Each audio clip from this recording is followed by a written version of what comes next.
Animé par l'Esprit de Dieu, Moïse voit les Israélites comme Dieu les voit, et il est ému pour eux d'une indicible compassion. Il ne peut plus voir le monde comme il le voyait autrefois. Eh bien, qu'il haïsse le péché et la compassion des pécheurs.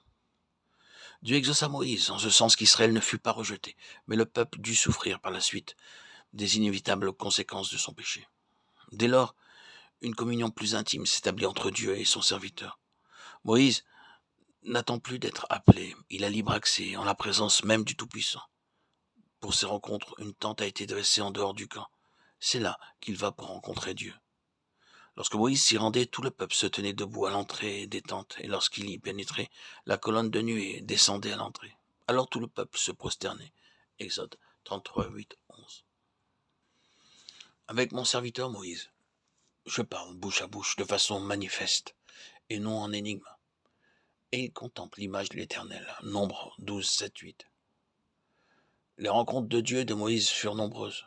D'abord, en Horeb, c'est Dieu qui avait appelé celui dont il avait voulu faire son instrument, au sommet du Sinaï.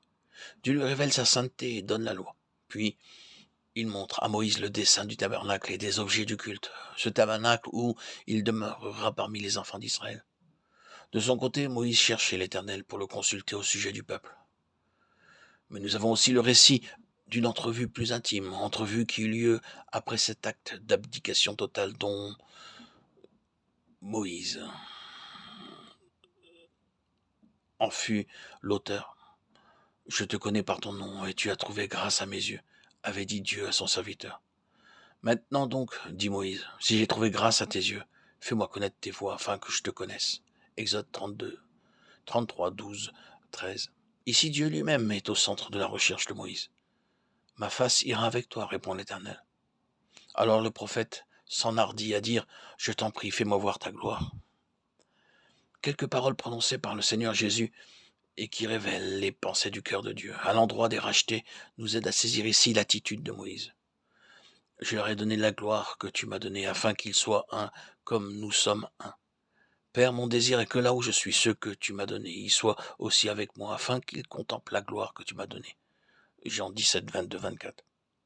À la requête de Moïse, l'Éternel répond, l'homme ne peut me voir et vivre. Voici un lieu près de moi, tu te tiendras sur le rocher. Quand ma gloire passera, je te mettrai dans le creux du rocher. Exode 33, verset 22. Par là, Dieu annonce comment il recevra ceux qu'il a exilés de sa présence. L'homme, à cause de la malédiction du péché qui pèse sur lui, est un exilé.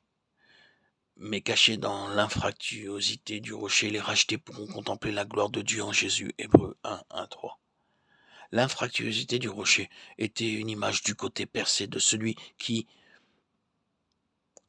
lorsque les temps seraient révolus, mourrait au calvaire à la place des pécheurs, afin que ceux-ci, mourant au péché, aient la vie.